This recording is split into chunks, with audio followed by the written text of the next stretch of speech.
I'm Frederick Rusi. I'm Susanne's protege and formerly Elise's protege. I'm a PhD student here at the Department of History of Religion, and I'm not going to say so much more.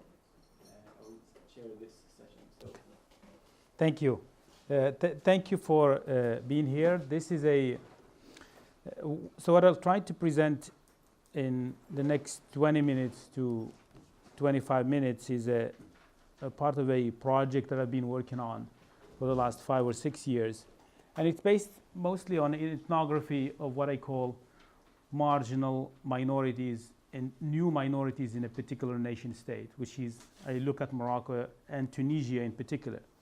And by saying marginal here, what I argue is what's different, what happens when you have a new emerging minority in a particular North African Muslim and Arab country that's different from a model minority in the case of Jews, for instance. So how do you define, do you compare a traditional minority, quote unquote, that's in the case of talking about Jews, versus Christians, for instance, or Baha'is?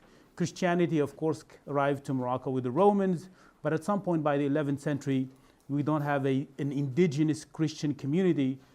Most of the emergence of Christianity in North Africa came later on with the arrival of the French in 1830. That's why we have a reintroduction of Christianity. And in the last 10 years, you have an emerging Christian community that's largely taken place or root in this region through conversion. But because it's for the sake of time, I want to focus mostly here on the Baha'i case because it's what I call the margin of the margin. Okay, so and in order to do this, I will start here by what I call most of you probably are familiar with this meeting that happened last year in January of this year of 2016. What we call the Marrakesh Declaration, and the Marrakesh Declaration basically it's a group of experts on minority issues, Islamic scholars, Christian scholars from different communities, and they met in Marrakesh and they came up with this declaration based on the constitution of the Medina, where the king also of Morocco, Mohammed VI, gave a speech arguing for we in the kingdom of Morocco will not tolerate the violation of the rights of religious minorities in the name of Islam. I'm enabling Christians and Jews to practice their faith and not just as minorities. They even serve in the government. End of quote.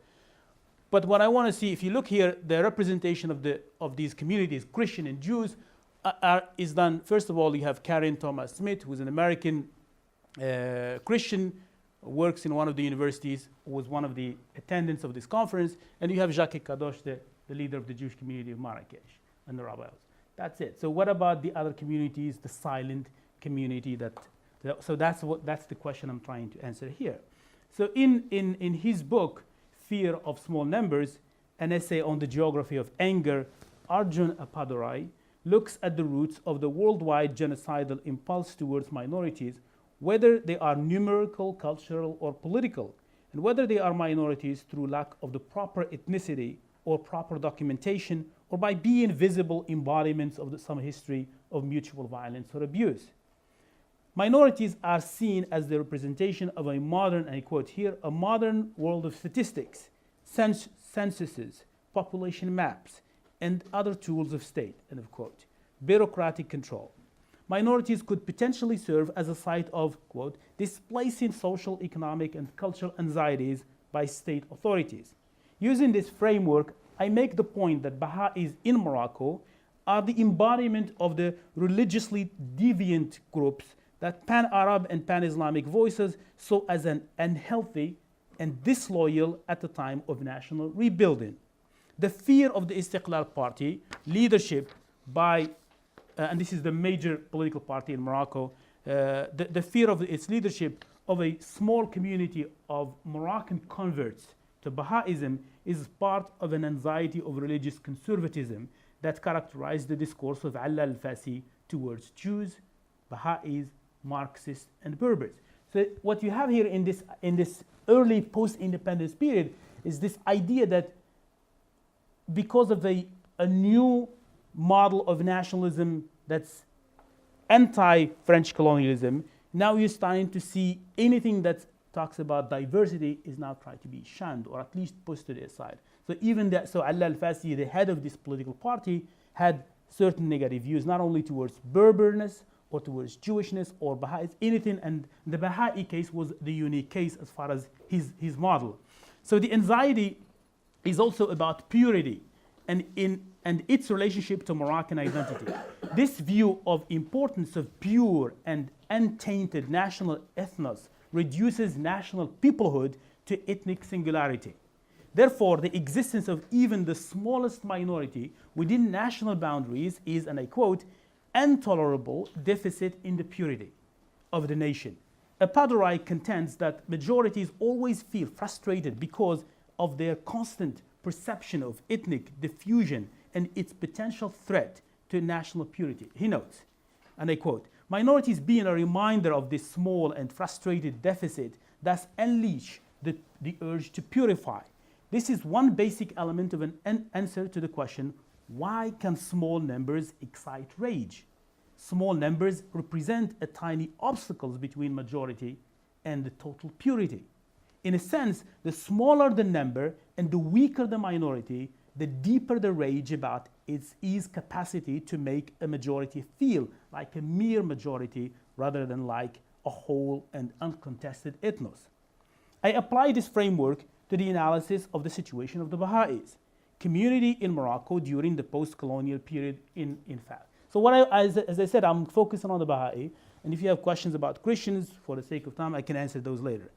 In December 1961, Allah al-Fasi, Al-Alam, the official newspaper of the Istiqlal Party, and one of the most influential newspapers of post-colonial Morocco, published an article where it describes the threat that face Islam in Morocco.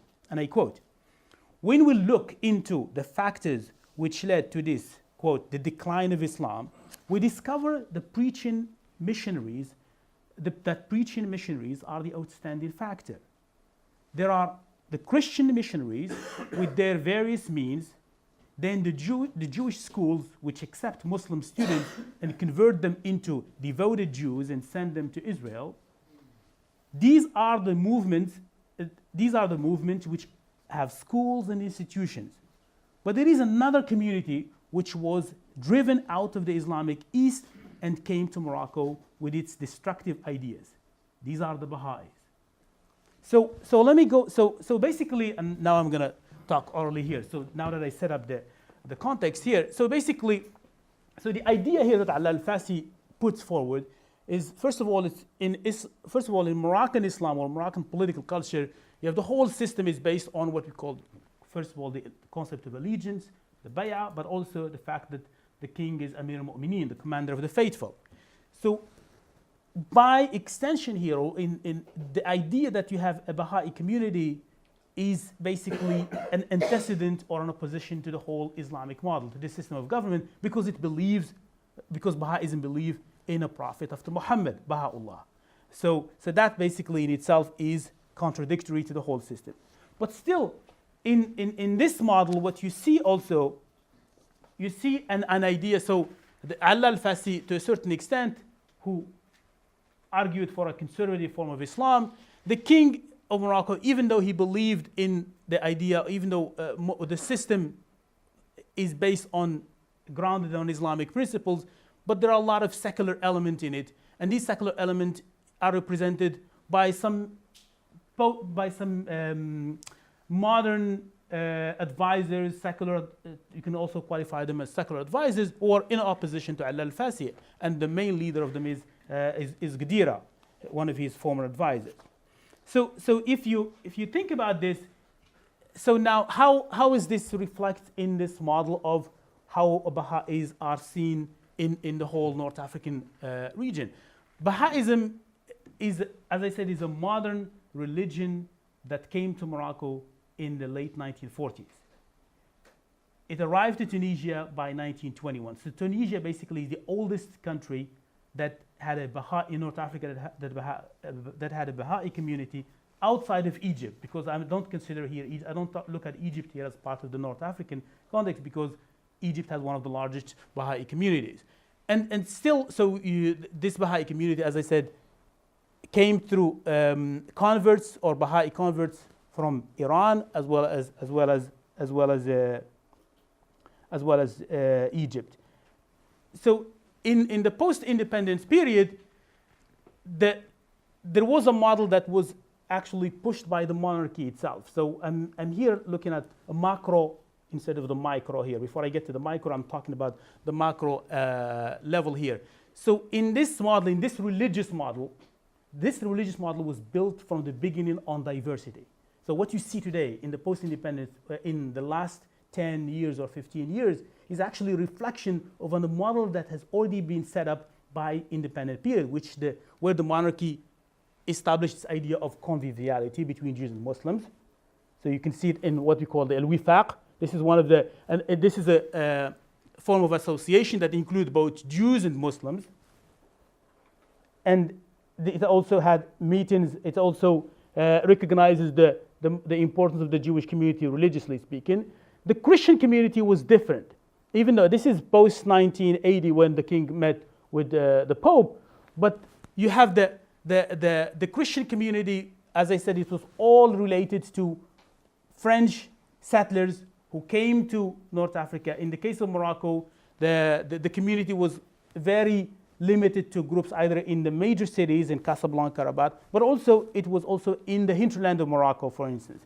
It was connected to industrial areas, especially mines. So this is the Imini area in southern Morocco, close to Ouarzazate, where you have this church is still present. So you have this. You have also a particular community where of Europeans.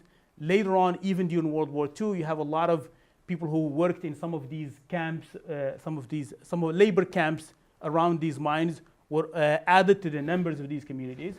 But the key part of how this Christian community is connected to the institutions of the country was established through what we call the Benedictine group, which is a group that arrived to Morocco in the late 1950s and settled mostly in the Middle Atlas Mountains around Azuro. There was actually an exhibition that had just been taking place in Morocco about this group. This is their site. There's the Benedictine monastery of Tumlilin, Middle Atlas, 1952. And what was interesting about this is that you see Hassan II there. You see one of their Benedict monk, and it was a kind of a cultural center where it included Jews, Muslims, and Christians.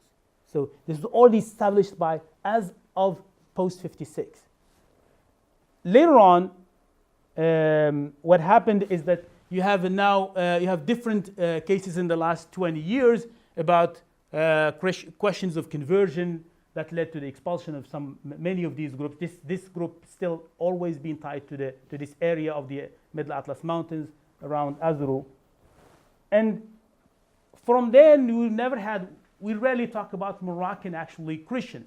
But in the last 10 years, you start seeing a development of a new category, unlike Algeria, where you have the converts from Algerian converts, whether in France or in Algeria itself, is large. In Morocco, the number was always small until the coming of what we call Brother Rashid through television from Greece, from Cyprus.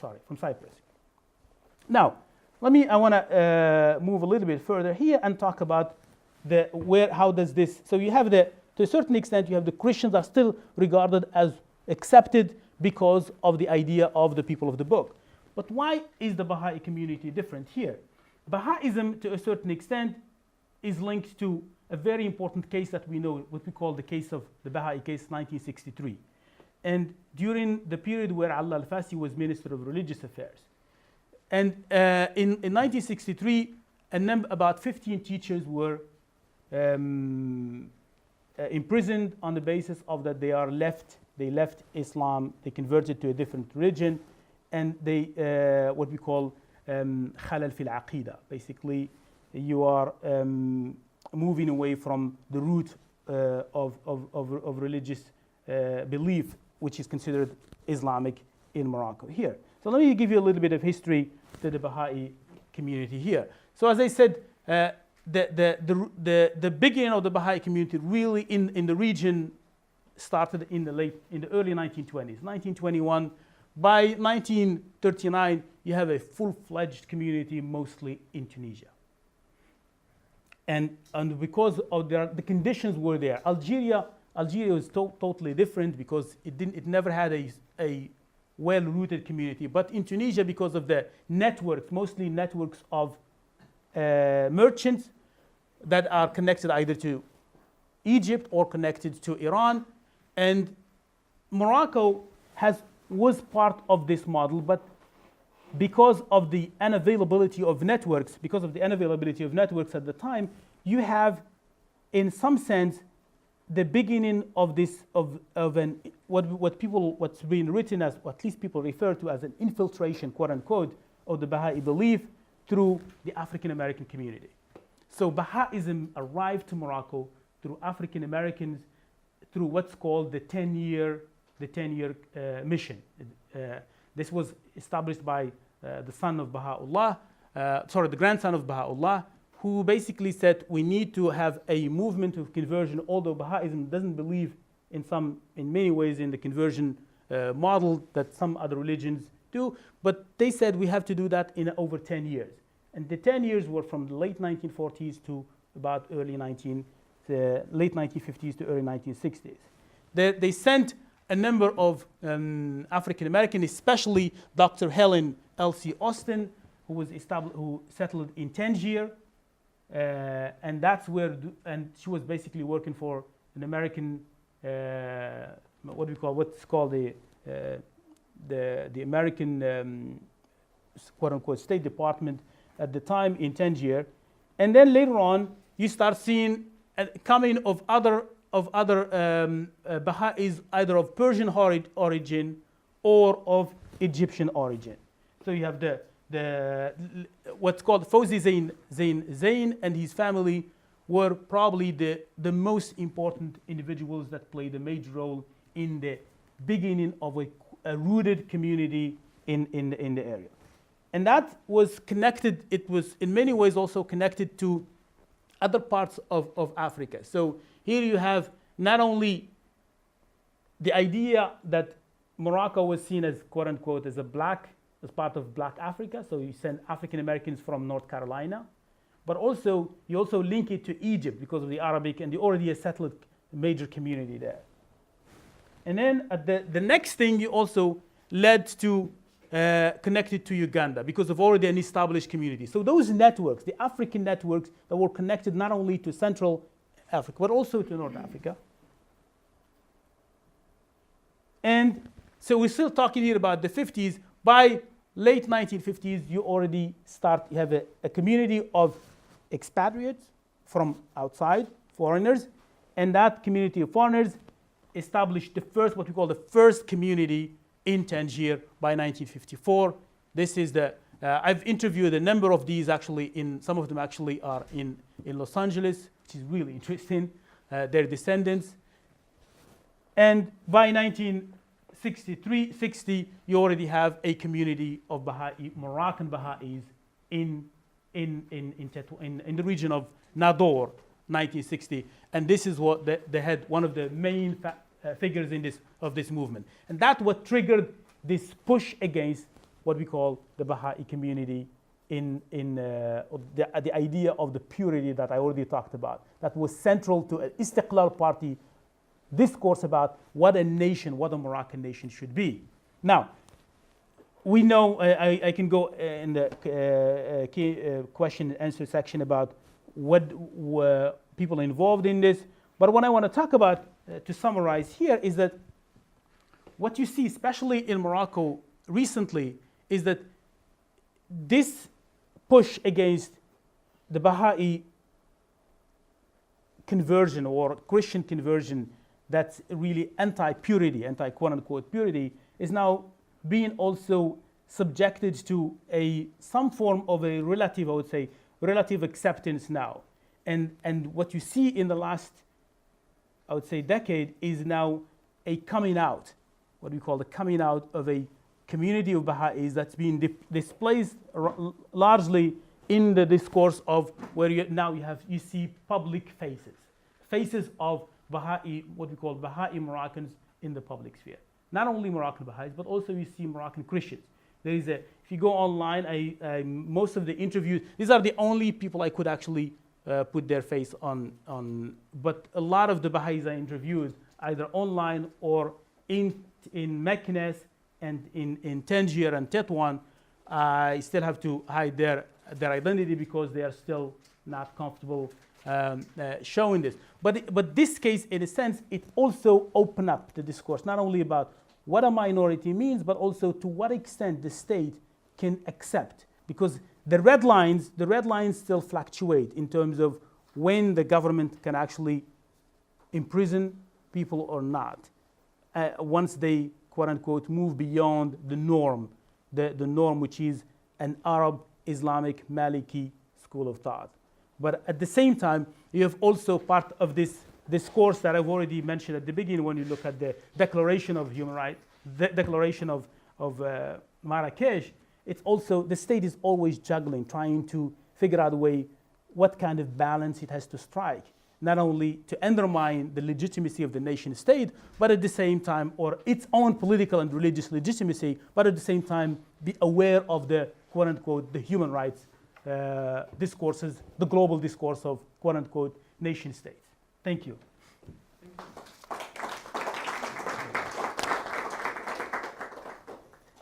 Any questions? A small comment. Al-Fasi, even if he was so much in favor of the Arabization and everything, he sent his own kids to French university. So there are a lot of, everybody should be Arabized, but not his family. I think it's a model that it's a catch-22 situation. Yeah, I just want to mention. Yes. Sorry, Emin had a question. Yes, I thank you for the presentation. It's quite fascinating because I'm so ignorant of the situation of Baha'is, at least in Morocco. But wouldn't it be, or maybe you have looked at it that way, but wouldn't it be interesting to look at the issue through the concept of nation state, nationhood, or more specifically maybe citizenship, as a problem which actually deals with the issues of minorities everywhere in the world. So I mean that theoretical framework might help to explain and analyze the issue in more kind of broader sense than through this kind of description of what's been going on. So I don't know. No, that's why I mentioned Padrai. So the reason why I teased the idea, the fear of the few, it's really what a Padrai is doing here is really pushing against the nation state and the dangers of nationalism itself. Right. So that's the reason why the framework for me, it's the Padrai framework fits exactly what you're arguing, and it fits because you have people can change all the time. So you could we talk about the post colonial period when you're talking about nation states with. And how nationalism basically categorized you and pigeonholed you in certain categories. But the aspirations, so the idea is that what happens when you have only one person? Forget when you have 10 or 12. When you have one person who's different from the majority. So how do you actually put that person as part of the whole? How do you respect their identity? And I think that's the reason, the descriptive part is the way to show how the post-independent Moroccan state started, where basically you're including Christians, sometimes cannot be quote-unquote indigenous Moroccans, although you have indigenous Moroccans who converted to Christianity in the 1930s and created a major problem, like for instance, what we call John Mohammed bin Abd al-Jalil, who was the brother of Omar bin Abd al-Jalil, one of the leading nationalists, and created major discussions in Fez, in the city of Fez. So you have those now. But also what happens when you have somebody who happens to be a Moroccan Sunni and they convert to Christianity. So I agree. That's where you're dealing here with the questions of the dilemmas of nationalism. And that's sometimes what it leads to not only genocide, but it leads to questions of basically eradicating a whole group. Sorry, David had a question. Well, my question connects to this, and I was wondering whether you could elaborate a little bit more on this. I mean, what you said, that the fewer, it's almost as if the smaller the minority, the Yes. greater the threat, because Yes. it's sort of it frustrates this Yes. feeling of the majority of being just Yes. the default thing. But, so how do you vision that? Is this sort of an empirical finding from your material in Morocco, Yes. or is it more a sort of theory of the social psychology No, of no, being majority? It's totally coming from the interviews that I did with Moroccan converts. Not a lot. I interviewed something like, I think less than 100, definitely. So I have, but it took me at least a couple of years to enter there. It was very insular. So, But it still sort of puts not the blame, but the explanation for this genocidal behavior on No. the characteristic of the minority group. no, it doesn't put the blame on them. It's actually, it highlights the anxiety of the majority. It highlights the fact that, yes, the idea of belief in a new religion that in itself is opposite to the whole principle of Islam, which Islam ends with the Prophet Muhammad. And then you come and say, so that anxiety itself, that difference itself, basically frustrates the other Muslims that I interviewed about what it means to be living with a Baha'i neighbor. For them, it frustrates them because it undermines their comfort zone. So the comfort zone here, so the idea of, and that's something we have to look at, for instance, as I refuse to look at it from, I'm still struggling with it, to look at, for instance, related to what Emily said yesterday, we have to think about new terminologies. I'm still struggling with the terminology. What kind of terminologies we're going to use to look at this difference, this question of difference from an Islamic, Arab, Muslim nation state that really different from these terminologies that are coming from the West. Not to say that they're not helpful, but they don't translate the meanings of the indigenous meanings, and that's where my own frustration is coming from. So what I'm presenting is still something I'm still in the work. This is preliminary data that I'm trying to analyze.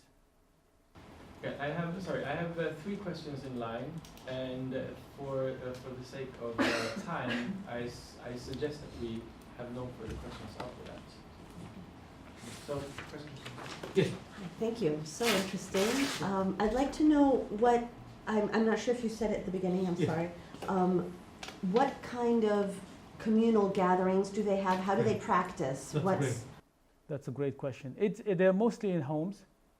They're homes. They're very careful. The government knows them. So I went through the process of getting permission from the government. There are a lot of people that I didn't get the permission because I thought that I want to jeopardize them. So I did the interviews via Skype or via phone.